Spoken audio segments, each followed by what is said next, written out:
Whawhetai mua ke iki, pia malo mua tau te maua e pongpongi whakafofa koe. Pongpongi puleruru whoken, aho ufulu maafitu koe mai na kome. Koe ne tau kalofiama koe ia ke pongpongi ni. To oia pe me tohi ngau e ka apostolo, pe ke tohi ngau e koe alau maari e maonioni.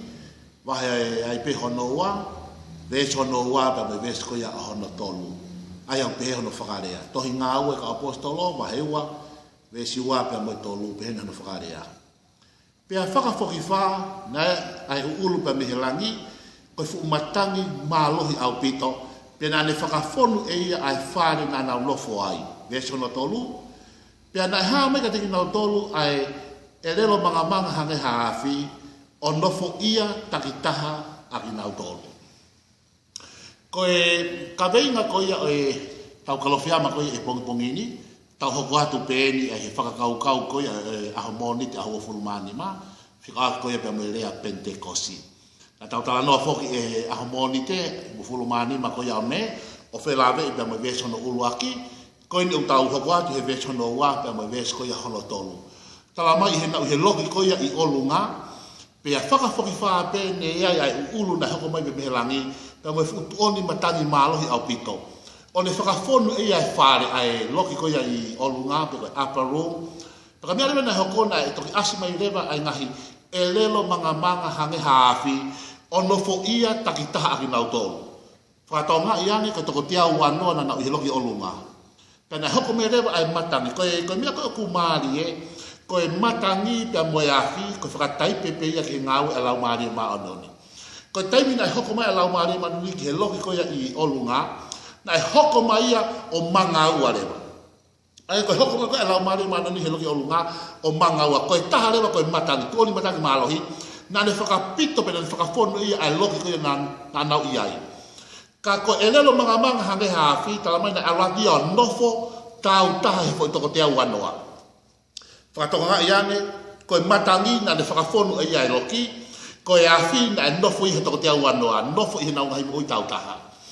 Ko uhinga na alote ko ai foi matangi ko matangi malohi o nofo ko ia i foi whakafonu ko ia ai whare o uhinga ia ke mea ko atmosphere o malama pe ke hu ke hawhai ka feitu hange ko hawhai ngā lotu ka ngai siasi malama pe ke hu te ke lama pe ke o ngoi ai malohi o loto lotonga o tua malama pe ke o ngoi e ko ia ai longo o tua pe mo ngau e lau mari o tua very powerful anointing e feitu ko ia ko atmosphere ko uhinga ina hako mai ai matangi o le whakafonu e ia e whare, ko atmosphere, ko ātakai o mea ko ia. Ka ko e lelo manga hange haafi na le nofo ia ia tau taha a toko te au wanoa. Me eno maari, ko whaampe ke tau kisi o angeki ai. Ko whi mea e tolu, uluaki ko e lelo hufanga whakatapu, ua manga ko e tolu ko e afi.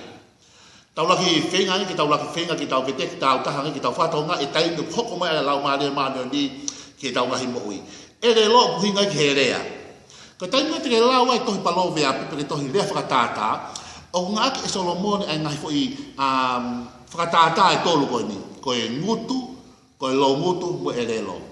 Ka pau te ke lau e tohi palo vea pipe, ase e rea ko e lo ngutu e poto, da kune whangake rea ko e ngutu e vare, o kune ngake ngai whakare hange koe ni, o kia e malohi i he e relo ki he mo ui mo i mate. Ko taimi kotoa pe ngake e Solomone ai ngutu lo ngutu mo elelo hufanga whakatapu o kuhinga ia ki herea ko utaure aki. Uhinga i ki herea utaure aki. Tako ne asi ko ni koe iha ngau e wahai wawe siwa mo tolu ko elelo manga hange aki ko uhinga ai elelo uhinga ki taurea.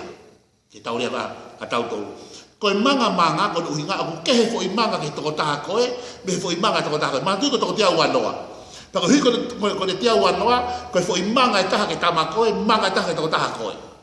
Koe rea o kehe, mana tui, hange ko au ko toko taha rea vave. O koe toko taha i o rea mamari e. Si o kehe, a fo i manga koe, fo i manga koe. Rea whakatonga, o koe toko taha, rea fisia, rea haamoa, rea siaina. Si o kehe rea, koe ngai fo i manga o kehe. Rea vave taha, rea mamari e taha, rea kehe rea toko taha koe, rea whakatonga, rea whakamau toko taha koe, o manga kehe. Ka unau whai tatau me fai mea pe taha, koe afi. Koe afi o e lau maari e maa oni. Koe e relo manga hange koe haafi, na ne nofo ia e toko tia wanoa. Ai o kuhinga ke mea koe. ko taimi na hoko mai lau mari ma ono fo ia ko to te au anoa ko taimi na na ule ai ko na ule a le hange hafi ko le ko to bina na ako na ngutu le hange ia hafi luke ba no fulu ma fa o asia ko tala no ke mo tanga ta hala ki emiasi na na fononga tu pe na tala no na mama ya te asma sisu kama tale ba ko matala sisu pe mi ya moses ki he ka pa lofita pe na na mata para te fok pe pe nglewa masi etaha ki tama taha luke wa fa to lua o asia ele ko i kai na e pela hotaloto he tala no ma hinga tohi sianga ko ngai rea ko to bene tala no ki sisu ke mo tangata ko ya fimonia ko yafi pe na hoko ya ko yafi ke hanga fra ma fa na pe fra vela ai loto ai ngoa ko ngako ni to hinga we wa no wa ve so no to mo fulu ma fitu o asia ai trarea ko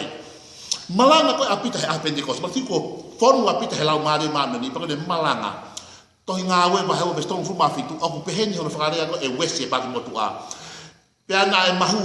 ho na loto he time na fanonga ke fola ko ai o tua kana ba tongai malanga e pita fola e o tua ke fu kakai na au kolo mai pe na e ulu ye fu to ko to luafe ko me ada na ko na hang hello mari ma ni ko de to e fola e o tua on hanga hu ho na loto ai ko foi ko conviction fa la via ite ko ya la se loto ko ya pe response le ke malanga pita na e ulu ye to ko to luafe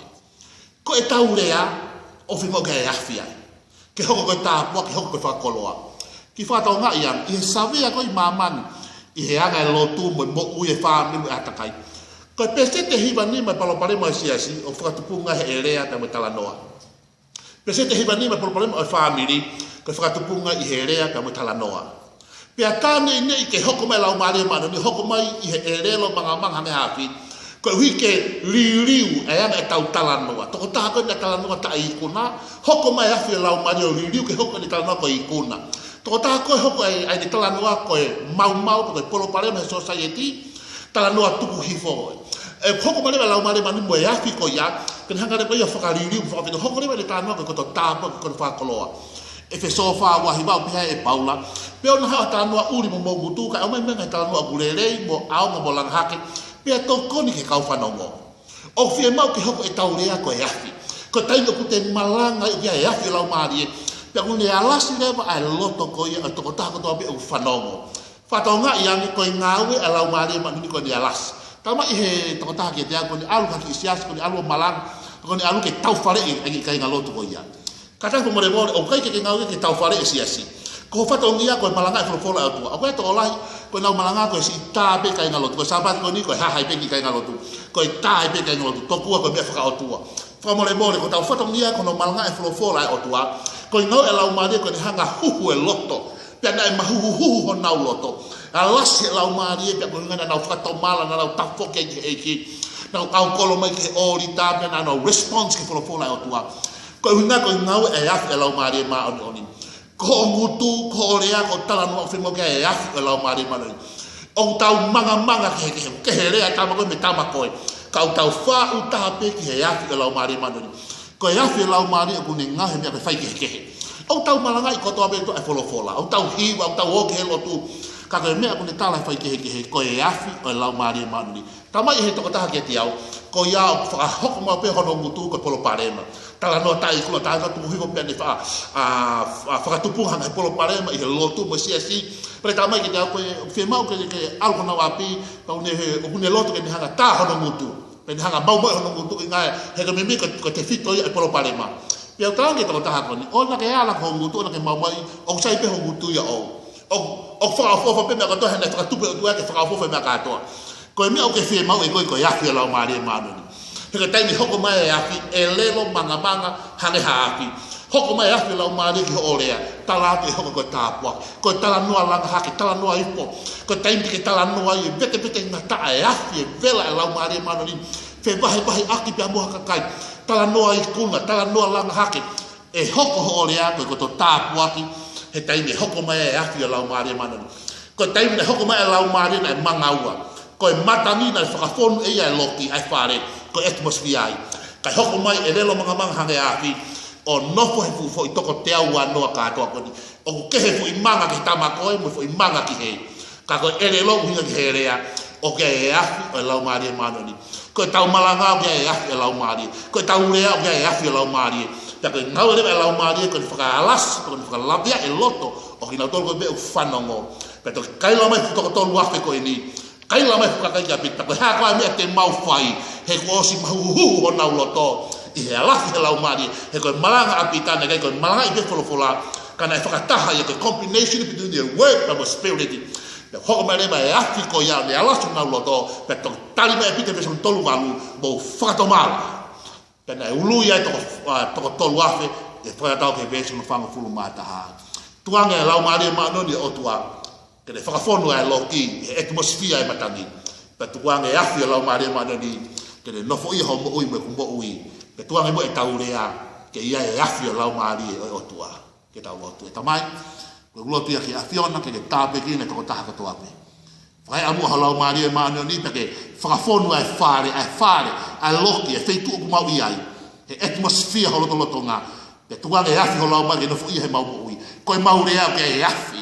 o ma fana ko ke ta puaki maurea lang hake rea ke mo ui o to mafi pe ta pekine to ta ko to ape ye sisu Christ ko alo ko mo fa mo ui amen